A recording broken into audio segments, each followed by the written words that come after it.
हरि ओम। ओम भद्रं कर्णिभिः शृणुयाम देवाः भद्रं पश्येमाक्षिभिर्यजत्राः स्त्रैरङ्गैस्तुष्ट्वा वसेमदेवो हितमिदायुः।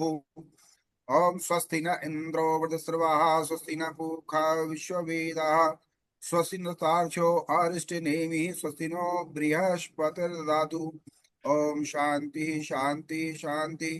मूकं करोति वाचालं पङ्गुलङ्घयते गिरिं तत्कृपातमहं वन्दे परमानन्दमाधवम्।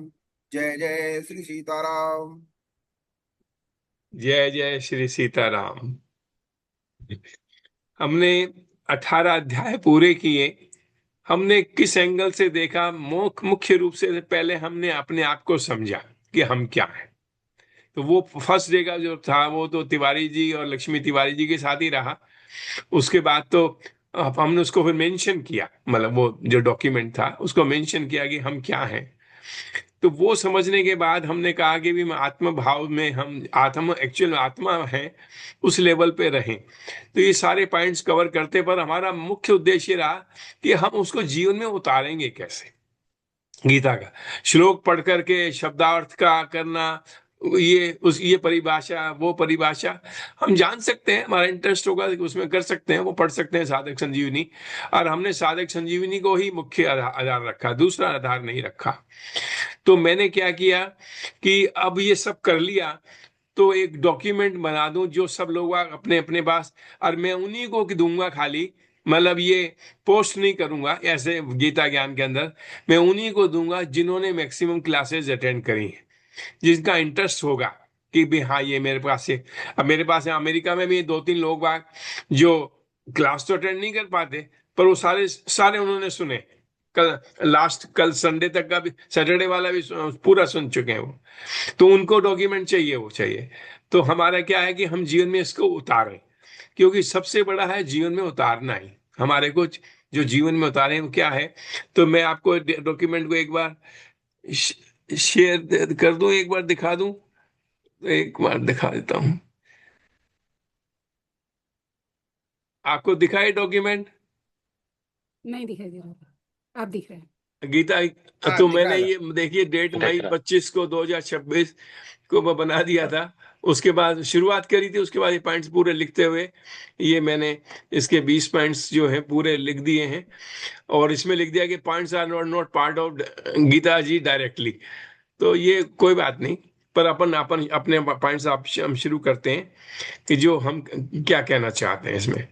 देखिए सबसे पहले हमारे को हम क्या हैं ये हमने जाना, परिभाषित नहीं किया। ये तो पहले से जो जानते हैं, जिन्होंने इस सब्जेक्ट में गए हैं, तो वो अच्छी तरीके से जानते हैं कि हम क्या हैं, है कि नहीं है।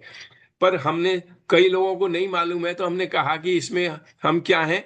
हम 3 हिस्से हैं बेसिकली। एक तो पंचतंत्र से बना हुआ हमारा शरीर, पृथ्वी जल अग्नि वायु और आकाश। उसके बाद जो दूसरा है वो है अंतकरण। अंतकरण में क्या है? मन, बुद्धि, चित्त और अहंकार, ये अंतकरण है, सब जानते हैं। विजय जी नमस्कार। तो ये दूसरा कंपोनेंट हमारा है अंतकरण। ये सब का सब परिवर्तनशील है, इसमें सब में बदल होता रहता है। ये हम पहले कवर कर चुके हैं कि भाई जो हमारा शरीर बना हुआ है, शरीर पहले जैसा हम बच्चे थे 1 साल के, वो और आज की एज में कितना परिवर्तन हो गया। और वो उसमें होता ही जा रहा है, ये नहीं कि परिवर्तन रुक जाता है उसका, उसमें परिवर्तन होता ही रहता है। इसी प्रकार से मन बुद्धि, मन अपने आप अपने हिसाब से बिहेव करता है, उसके चित्त के अनुसार कोऑर्डिनेशन में काम करता है, और बुद्धि के कोऑर्डिनेशन में काम करता है।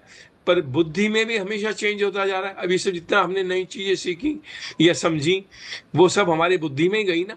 कहाँ गई वो? हमारी बुद्धि में चली गई, सब उसमें समझा हमने, तो उसमें भी चेंज हो गया। बुद्धि में वो जो पहले वाली जो सी वैसे नहीं रही, अब हमारे में कुछ और ही नॉलेज आ गए। और जब तक हम जीते रहेंगे तब तक कुछ न कुछ चलता ही रहेगा। तो ये सब परिवर्तनशील है। जो परिवर्तनशील नहीं है वो है मैं।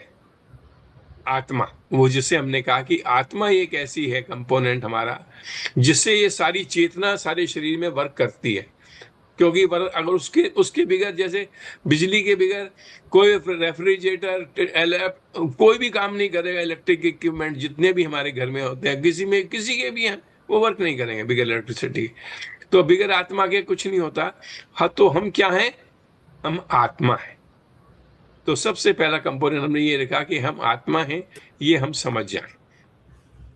तो उसमें अगर जब समझ गए तो उसका क्या है, तो ये तो हमने अपने बारे में समझ लिया कि हम क्या हैं।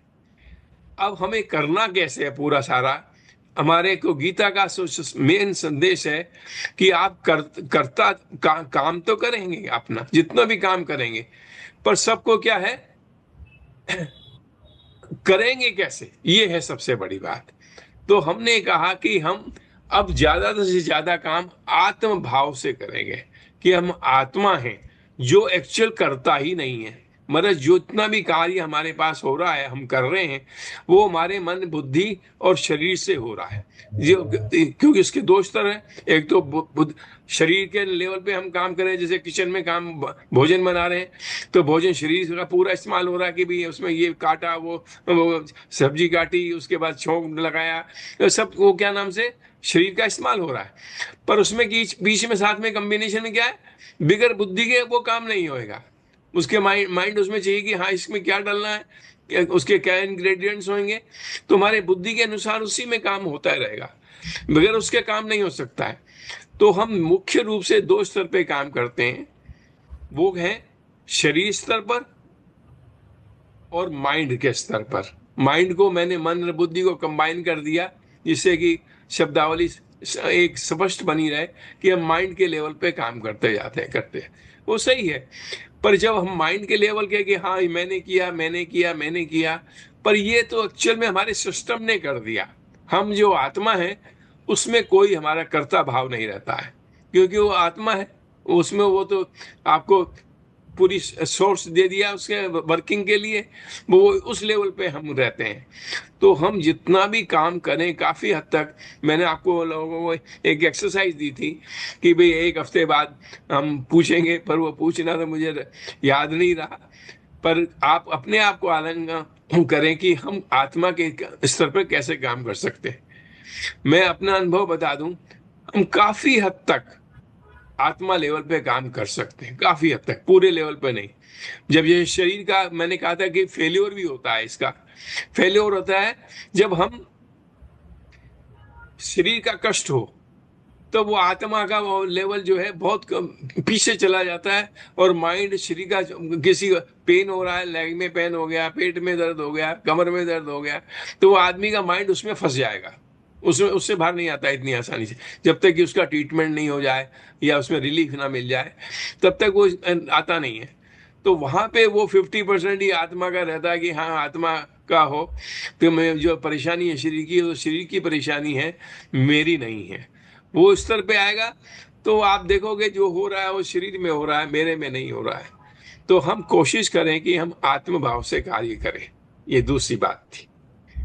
तीसरा है, हमें जीवन की चार अवस्थाएं हैं, हमने इसका पीछे मेंशन किया हुआ है कि ये हमारी चार अवस्थाएं: बाल्यावस्था, गृहस्थाश्रम, वानप्रस्थ और सन्यास।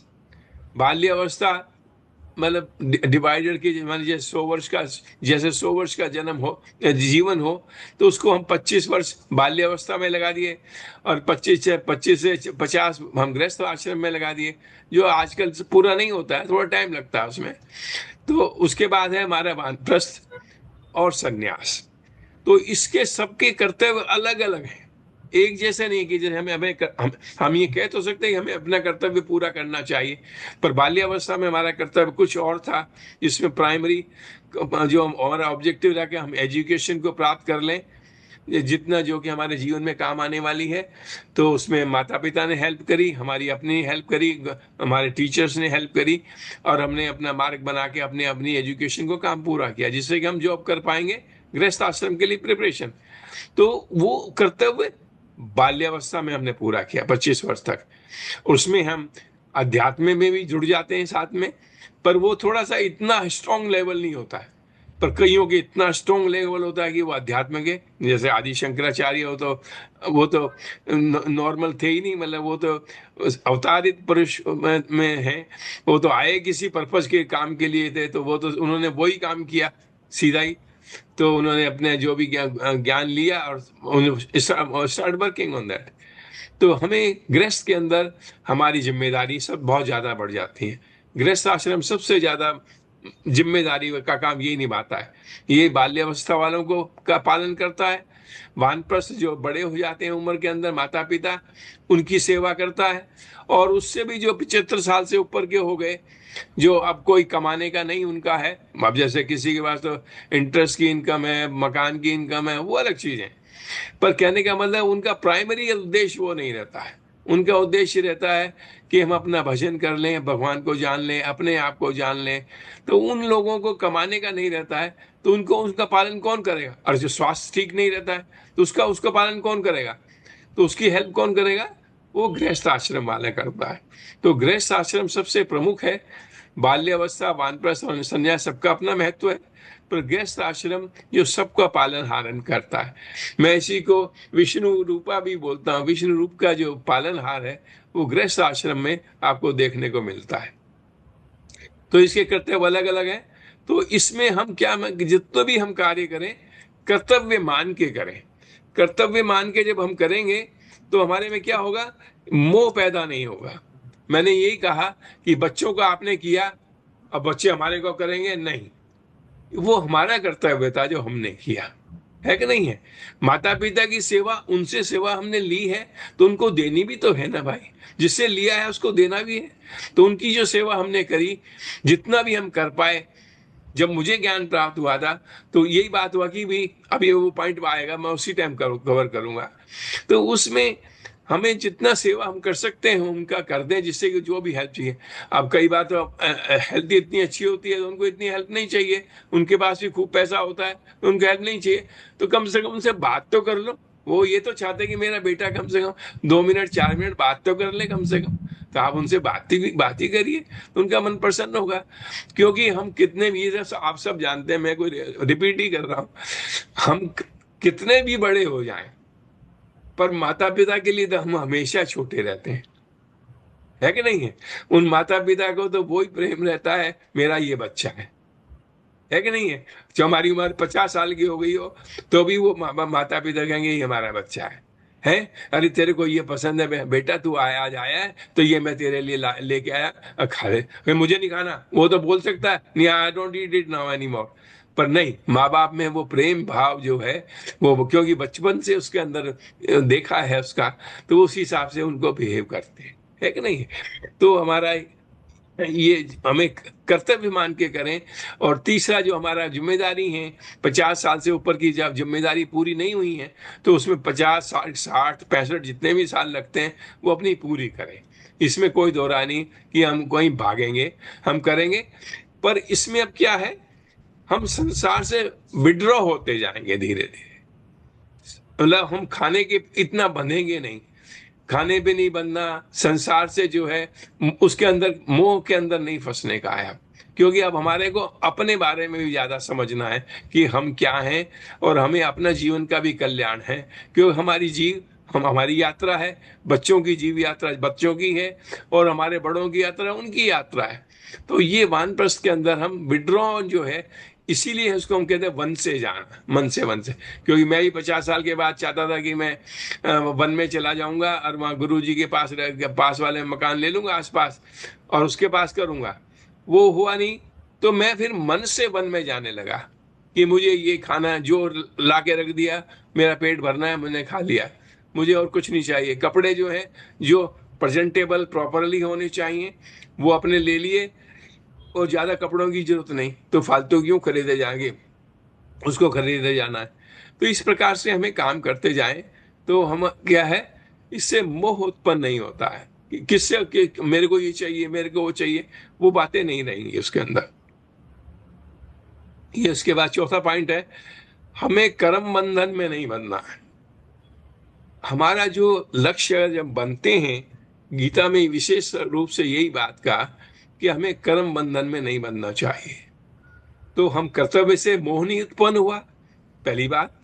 और जब कर्म बंधन में कैसे नहीं बंधेंगे, जब आप में अकर्ता का भाव हो जाएगा कि जो करता है वो हमारा सिस्टम करता है, उसके जिम्मेदार हम हैं, इसमें कोई दो राय नहीं। जो भी आप करें अच्छा या बुरा, उसकी जिम्मेदारी आपके ऊपर है। पर वो आत्म भाव से जब हम करेंगे तो उसके अंदर क्या होगा, अकर्ता का भाव अपने आप आ जाएगा। उसमें ज्यादा कोई मुश्किल नहीं लगेगा आपको कि भाई ये अकर्ता कौन है। जब हम आत्मा हैं, वो करता नहीं है, करता उसका पूरा जो सिस्टम जिससे जुड़ गया है, जुड़ा हुआ है, पृथ्वी जल अग्नि वायु आकाश मन बुद्धि चित्त और अहंकार, वो सारा सिस्टम काम करे जाता है कि नहीं है। तो वो सिस्टम काम करता है, तो मैं तो काम उससे काम नहीं है, तो अकर्ता का भाव करें, एक बात।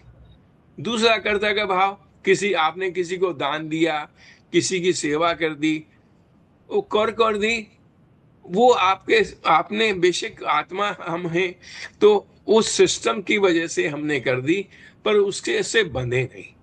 मतलब वो संस्कार फालतू के हमारे पास डिपॉजिट में नहीं आने चाहिए।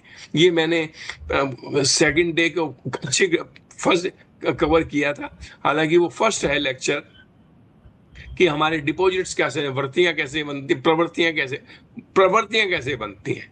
प्रवृत्ति को मैं बेसिक जो हमारे सिस्टम के इनबिल्ट फीचर है उसके ऊपर है। तो ये बात हमारे को अकर्ता के भाव से हम ज्यादा से ज्यादा काम करें तो हमारा क्या है, कर्म बंधन नहीं बनेगा, और हमारे जन्म, आगे के जन्म भी उसी से हिसाब से कम होते जाएंगे। और हो सकता है ऐसा काम हम कर पाए कि हमें दूसरा जन्म भी ना लेना पड़े। ये संभव है, बिल्कुल संभव है। नहीं तो ये बात कहीं कहाँ जाती अगर ये संभव नहीं होता तो वो कोई सा तो जन्म होगा ना जहाँ आपको उसके बाद मोक्ष में चला जाना है। पर वो हम उसके लिए हमें क्या करना है, अकर्ता का भाव हमें रहना चाहिए कि हम करता नहीं है, नहीं तो वो बंधक कार्य है। इसके बाद एक ये पॉइंट है जो मैंने लिखा है, ये गीता में नहीं है डायरेक्टली, कि अब हमें जीवन में देना है, लेना नहीं। हमें जीवन में देना है, लेना नहीं। मैं सेवा तक भी जो है हमें जो है वो भी हमें नहीं चाहिए, मिनिमम कर देनी चाहिए। परिवार से भी जो है, पत्नी से, पति से, बच्चों से। आपको शरीर ठीक नहीं है तो आप सेवा लोगे ही, उसमें क्या बात है भाई। आप खाना आपको पत्नी बनाती है तो वो आप सेवा लोगे कि नहीं लोगे, इसमें तो वो अलग बात है। आप भी कर रहे हो सेवा तो बराबर हो जा रहा है। तो ये जो लेन देन का है, मैंने ये देख लिया था जब मुझे ज्ञान हुआ है। यहाँ पे मैं वो कुर्सी है जहाँ पे मैं बैठा हुआ था, उसमें मुझे ये सब चीजें समझ में आने लगी कि मुझे जाना कहाँ है। सबसे पहला ये था कि मुझे क्या करना है। मैंने कहा कि बहुत जन्म, मेरे पता नहीं कितने जन्म हो गए जो मैं नहीं जानता, मुझे नहीं मालूम, पिछला जन्म मुझे नहीं मानता।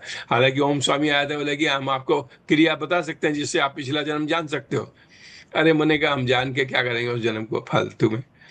तो ये कहा कि ये जो जन्म होते जाएंगे तो मोक्ष में कैसे जाएंगे। तो मोक्ष में क्या जाने के लिए ये जो गीता का ज्ञान है बहुत सर्वोपरि है, जो हमारे को देता है अकर्ता का भाव, कि हम करता नहीं है, हम क्या नाम से आत्म भाव से करें तो ये बहुत अच्छे लेवल पे ले जाएगा ये आपको, इसमें कोई दो राय नहीं। पर जो लेन देन का हिसाब रह गया है, किसी से आपने पैसा लिया है, किसी की सेवाएं ली हैं, सबसे पहले सेवा किससे ली आपने, जन्म होते ही माता पिता से ली है कि नहीं है। माता पिता से सेवा ली कि नहीं ली, उनको अगर आपने दिया नहीं, तो मैंने को जब ये ज्ञान हुआ तो मेरे माता पिता दोनों जा चुके थे। तो दोनों जा चुके थे तो मैंने कहा भाई मैंने क्या किया उनका, तो वो कहीं मैं कर्जदार तो नहीं खड़ा हूं अभी आज भी। तो मुझे तसल्ली थी कि मैं उनके जब शरीर पूरा होने वाला था तब मैं अमेरिका से जा सका, मिल सका, और जितना बेस्ट हो सकता था मैंने किया उनका। ये नहीं कि उनके जिस रोज शरीर पूरा तो वो उस रोज किया, उससे पहले बीमार रहे, जो मेरे पास रहे, कि मेरे पिताजी अर्निंग में नहीं थे, वो साधु बन गए थे तो हम ले आए घर पे, तो अर्निंग तो थे, मैं मेंबर तो थे नहीं। पर मेरे पास मतलब मैं उनके पास रहा, मैं उल्टा ऐसा नहीं कहूंगा कि मेरे पास रहे, वो हम उनके पास रहे, एक इकट्ठा एक परिवार रहा और कोई परेशानी नहीं हुई तो हम कर पाए। इसी प्रकार से हमें समाज से सेवा ली है, किसी से भी सेवा ली है तो हमारा ये रहना चाहिए कि हम सेवा को उतार दें ज्यादा से ज्यादा। है कि नहीं? अगर सेवा हमारे पास कर्जदार हम बनते हैं उसके, तो हमारा अगला जन्म हो सकता है, इसमें कोई दो राय नहीं। मुझे, मैंने एक सर्विसेज दी, उसने 5 महीने पैसे ही नहीं दिए, और एक यार तेरे को पैसे देने हैं, मैंने 5 महीने सर्विस तू करता हो गया। मैंने कहा बिल्कुल दो, मुझे दोबारा जन्म नहीं लेना आपको, आपसे पैसे लेने के लिए।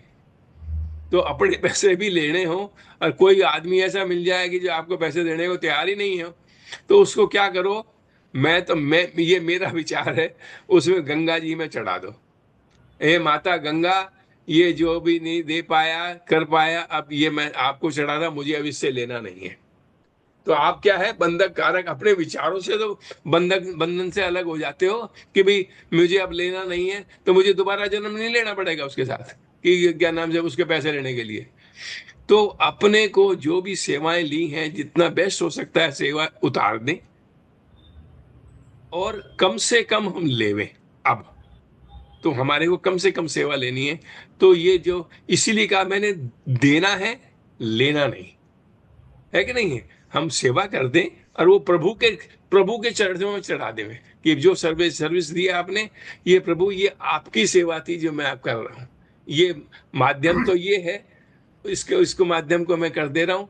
तो माध्यम अलग चीज है, माध्यम से ये सब मैं आपको, जब शाम को हम चढ़ाते हैं, मैंने कहा था हम शाम को भगवान के चरणों में चढ़ा दें, तो हम चरणों में चढ़ा दिए तो हमारा काम पूरा हो जाता है कि नहीं है? तो हमारा कम से कम अपने भाव में तो अच्छा हम कर पाए। तो ये बात मैंने विशेष लिखी। और गीता में बहुत बहुत महत्वपूर्ण बात आई है, छठा पॉइंट है ये, हमें सब प्रकार के सांसारिक आसक्ति से दूर रहना है। भाई गृहस्थ आश्रम में तो आसक्ति रही, खूब अच्छा रहा, कोई चिंता नहीं है, जो है वो थी जो थी हमारे सिस्टम के अंदर। पर अब हमें जब 50 वर्ष से, जब हम वानप्रस्थ के समय में आ जाएं, तो सांसारिक आसक्ति हमारे में नहीं होनी चाहिए। नहीं नहीं, मेरा ये है, हमारी जिम्मेदारी तो हमें पूरी करनी है, पर उसमें आसक्ति नहीं होनी चाहिए, मिनिमाइज हो जाए। मतलब जीरो नहीं होगी, पर मिनिमम तो मिनिमम पर लेवल पे तो जरूर लाएं। तो सांसारिक आसक्ति से दूर रहें, क्योंकि ये ही बंधक कारक बनती है एक्चुअल में, फाइनल ये भी बंधक कारक बनती है। तो हमें बंधनों से तोड़ने के लिए उसका काम है कि हम आसक्ति से हम दूर होते जाएं, हमारे में आसक्ति नहीं होनी चाहिए। रिक्वायरमेंट के हिसाब से तो बात करेंगे, पर वैसा फालतू की आसक्ति का कुछ लेना देना नहीं। इससे अगले पॉइंट है, हमें अपने विकारों से मुक्त होना है। ये जो विकार हैं, यही मुक्ति का मार्ग बनाता है, क्योंकि विकारों से ही तो बंध गए हैं हमारे, तो उसकी वजह से तो हमारी मुक्ति नहीं हो पाती है। तो विकारों से मुक्त होना ही मुक्ति है बेसिकली। जो मैं कहता हूँ, किसी और की परिभाषा अलग ला सकता है, उसमें कोई बात नहीं, ले आए। पर मैं ये कहता हूँ, विकारों से मुक्त हो जाओ, तो इस जीवन के, आपके रहते हुए, जीवन रहते हुए आपके मुक्त हो जाएंगे आप। मोक्ष नहीं होगी, मोक्ष तो मरने के बाद ही होगी। शरीर में जो आत्मा में कोई वाइब्रेशन नहीं, तब वो मोक्ष हुआ। तो शरीर थोड़ी धारण किया हुआ, वो जीवात्मा रहती ही नहीं है, वो तो आत्मा चली बन गई खाली। तो उसके जीव उसके साथ जुड़ा हुआ नहीं रहता है। तो जो भी विकार उसके क्या है, कैसे तोड़ेंगे हम? उसके मूल में जाएं कि वो बन कैसे रहा है। तो बन कैसे रहा है, ये हमने कवर किया था शुरू में, कि पहले लेसन में ही है कि जब हम बार बार सोचते रहेंगे, सोचते रहते, तो हमारे उसके अंदर संस्कार के रूप में अंदर प्रवृत्ति के बन जाती हैं, जुड़ जाती हैं। तो हम कम से कम चीजों को सोचें, अच्छा खाया खाया, एंजॉय, अप्रिशिएट इट, पर do not keep on thinking कि भाई ये था, ये था, ये था, ये था। वो हमारे जीव में जुड़ जाएगा। जैसे कोका कोला लाए, शुरू शुरू में आप किसी ने पिला दी, अरे यार इसका तो इतना बढ़िया टेस्ट था, दोपहर तक आप उसको सोचते रहे, तो कोका कोला आपके साथ जुड़ जाएगी।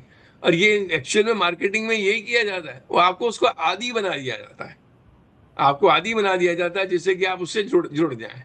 तो वो उसके पीछे भी वही बैकग्राउंड, वही काम कर रहा है, सेम सिस्टम काम कर। तो आप उसके मूल में जाएं कि ये मेरे साथ क्यों जुड़ा हुआ है, और उससे आप अलग हो जाएं, कोशिश करें उसको तोड़ने का। उसके बाद 8वां पॉइंट है, कोई भी आप कार्य करें उसमें स्पष्टता होनी चाहिए। देखो, जीवन में क्लैरिटी होनी चाहिए, हम कर क्यों रहे हैं। ये नहीं कि गुरुजी ने बोल दिया, हमारे शास्त्र बोल रहे हैं, इसलिए हमें करना है। नहीं, उसमें आपको पूरी अच्छी समझ में आना चाहिए कि ये क्या कह रहा है, क्यों कह रहा है, क्या इसमें हमारा कल्याण है।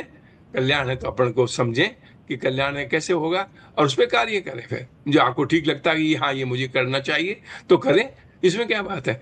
पर क्लैरिटी चाहिए। जैसे कंप्यूटर, हमें तो प्रोग्रामिंग खूब की है जीवन के अंदर, उसमें जब तक क्लियर नहीं होगी उससे उसको कस्टमर को कौन सी रिपोर्ट चाहिए, कैसे चाहिए, उसके पीछे लॉजिक क्या है इसको बनने का, जब तक वो क्लियर नहीं होगी तो प्रोग्राम क्या लिखा जाएगा? कुछ नहीं, वो लिखा ही नहीं जा सकता प्रोग्राम के अंदर। तो वो क्लैरिटी तो, मतलब ये बात एग्जांपल दी है मैंने, तो मतलब इस सब सिस्टम में यही काम करता है कि जो भी आप करें उसमें स्पष्टता लावें। और ये गीता विशेष अपने ढंग से कहती है, पर उसमें ये बात बहुत स्पष्ट आती है कि निश्चय बुद्धि। निश्चय तभी होगा जब आप क्लियर होंगे, जब आप क्लियर होगी तो आपको निश्चय बुद्धि बन जाएगी और आप काम कर पाएंगे। निश्चय नहीं हुआ तो वैसे ही चलता रहेगा। इसके बाद जो है हमारा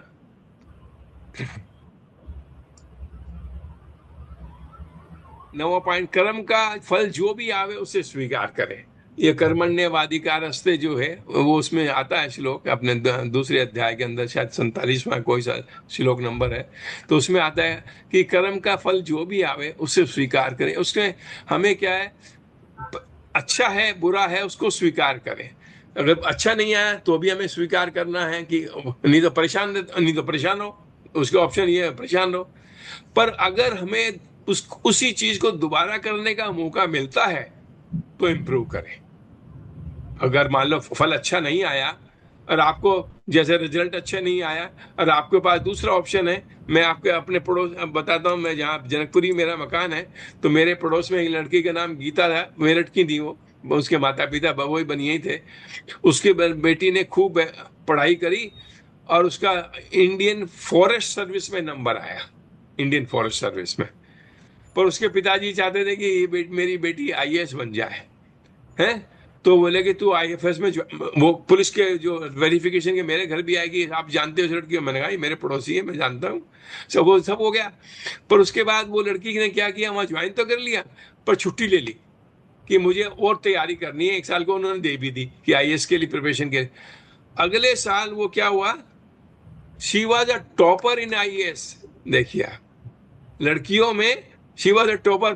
प्रेस वाले आए ये हमारे पड़ोस में कि उसकी फोटो लेने हैं, उसके बारे उसकी जानने के लिए उसके बारे में। तो कहने का मतलब अगर दोबारा मौका मिलता है तो इम्प्रूव करें। आप अपने बेस्ट तो ट्राई कर सकते हैं ना, इसमें क्या बात है भाई, है कि नहीं। तो अपने को ये करना चाहिए। इसके बाद जो लास्ट पॉइंट जो आज की डेट में मैं कवर करना चाहता हूं, हमने ये हैप्पीनेस के लिए किया पीछे, अब परम शांति के लिए।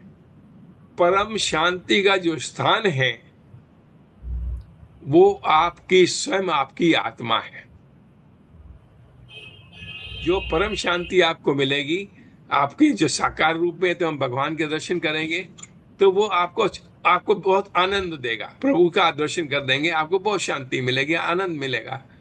पर हमेशा उसके शांति में रहना है तो वो है आपकी आत्मा, क्योंकि वो ईश्वर का अंश है। वो ईश्वर का निराकार रूप के रूप में आप उसको देख पाते हैं, प्रकाशमान के स्वरूप में देख पाते हैं। तो वो जो आपका है, तो उसके लिए जो मार्ग है वो है ध्यान मार्ग। उसको तो ध्यान मार्ग से ही जाना होगा, तभी आप उसमें जा पाएंगे।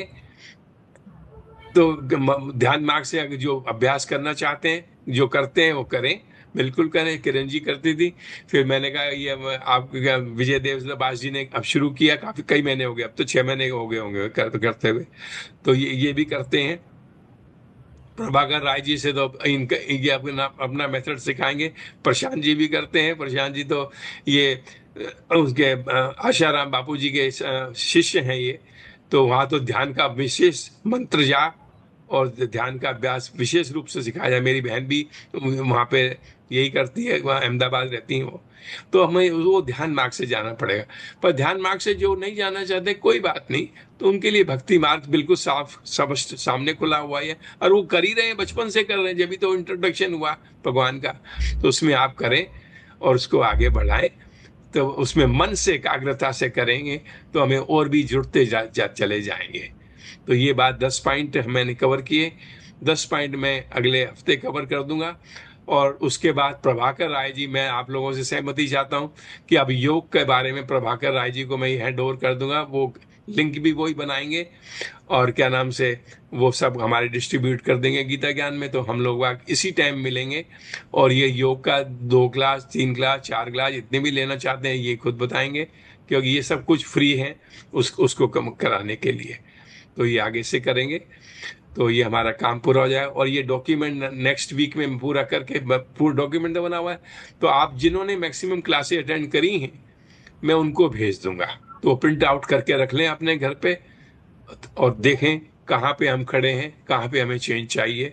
और कोई क्लैरिफिकेशन चाहिए हो तो you are most welcome at any time, you can call me at any question. कुछ कोई प्रश्न हो तो बताइए। नहीं, प्रभाकर राय जी से प्रश्न है कि क्या वो रिकॉर्डिंग के लिए मतलब सहमत हैं, सहमति के लिए, कौन सा? जैसे मैं यूट्यूब में डाल रही हूँ ना ये सब। ये वाला जो अपने दो नहीं, डॉक्यूमेंट जो ये आज वाला कराए नहीं, ना, नहीं नहीं, आज का ये नहीं, वाला नहीं। प्रभाकर राय जी का हाँ जो योगा का कर रहे हैं वो करेंगे हाँ तो वो क्या चाहेंगे क्या कि।